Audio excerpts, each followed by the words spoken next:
Esdras, capítulo 5.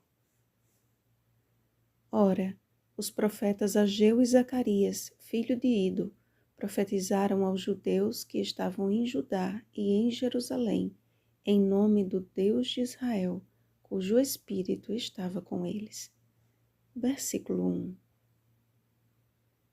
Decorrido o período em que a obra do templo foi interrompida, Deus interveio, enviando seus profetas. Ageu e Zacarias desempenharam um fundamental trabalho entre os judeus, que acomodaram-se com a situação e ocuparam-se com a edificação e embelezamento de suas próprias casas, como disse o Senhor por intermédio do profeta Ageu. Cada um de vós corre por causa de sua própria casa. Ageu capítulo 1, versículo 9. Em reconhecimento à palavra profética, os líderes do povo, juntamente com Ageu e Zacarias, lideraram o retorno à construção interrompida. Novamente, eles foram questionados a respeito. Desta vez, porém, de uma forma mais justa. Em época do rei Dario, este recebeu uma carta avisando sobre o projeto do Templo de Jerusalém e o pedido para que buscasse nos arquivos reais a existência do decreto de Ciro autorizando aquele feito. O destaque da carta endereçada a Dario está em como os líderes da reforma se identificaram. Nós somos servos do Deus dos céus e da terra.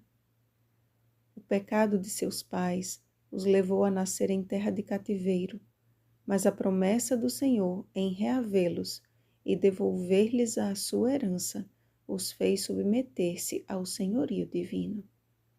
De forma poderosa e como um escudo protetor, os olhos de Deus estavam sobre os anciãos dos judeus, de maneira que não foram obrigados a parar, até que o assunto chegasse a Dario e viesse resposta por carta sobre isso. O ministério profético rompe as cortinas do tempo e nos alcança com a força de sua influência. Nenhuma reforma é fácil, pois é sinônimo de bagunça, destruição e sujeira.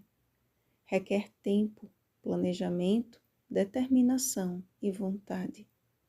Ninguém reforma sua casa, por exemplo, sem antes planejar o tempo que será gasto, o custo-benefício e as providências necessárias para então dar início à obra.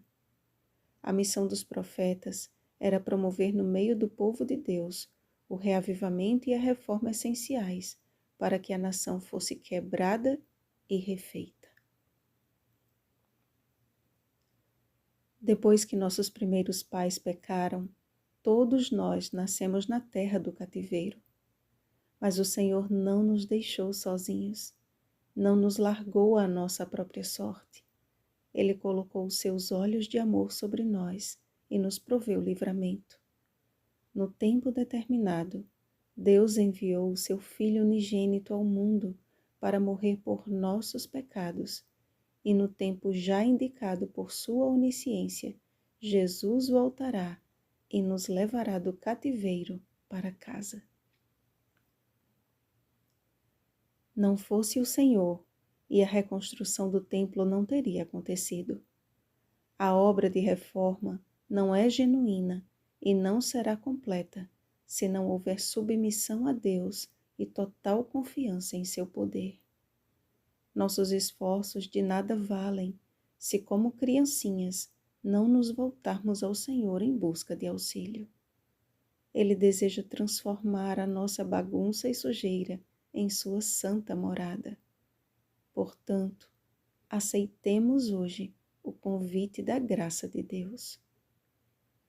Tornai-vos para mim, diz o Senhor dos Exércitos, e eu me tornarei para vós outros, diz o Senhor dos Exércitos. Zacarias capítulo 1, versículo 3. Vigiemos e oremos.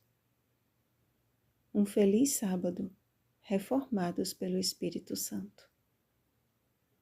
10 dias de oração, Terceiro dia. Oremos por santificação mediante o estudo da palavra, por mais amor a Deus e ao próximo, por nossos 5 amigos de oração, por todos os que estão estudando a Bíblia ao redor do mundo. Rosana Garcia Barros.